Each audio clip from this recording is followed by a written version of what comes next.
A third Russian airfield was on fire on Tuesday from a drone strike.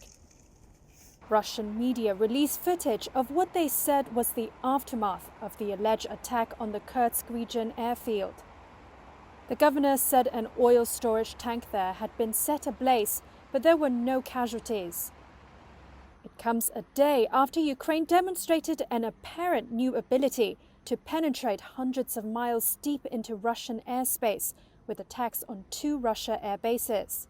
And on Tuesday prompted Britain's defense ministry to say if Russia assesses the incidents were deliberate, it will probably consider them as some of the most strategically significant failures of force protection since its invasion of Ukraine. Russia confirmed it had been hit by what it said were Soviet-era drones at Engels Air Base, 600 kilometers from the nearest Ukrainian territory. Ukrainian presidential advisor Alexei Arestovich said it was the only base Russia has that is fully equipped for the giant bombers Russia has used in attacks on Ukraine's energy grid.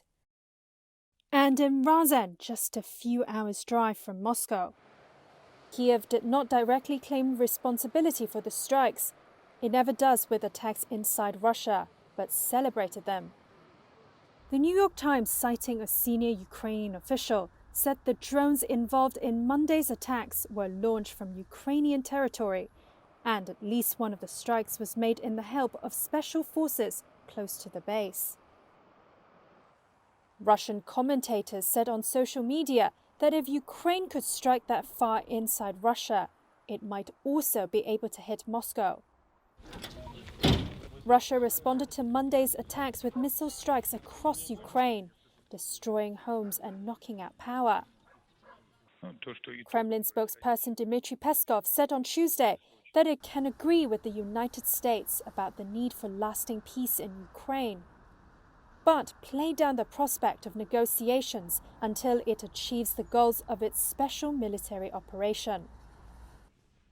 That as Ukrainian President Volodymyr Zelensky visited troops close to front lines in the eastern Donbas region to mark the country's Armed Forces Day. I know that our troops, especially in the east, are the strongest because it is the most difficult situation in the east. I would like to thank you for your endurance and might from the bottom of our heart.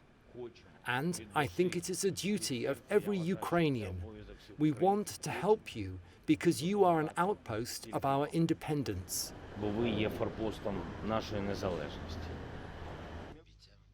Zelensky also recorded a separate video in which he appeared to be speaking from Sloviansk, near the besieged city of Bakhmut.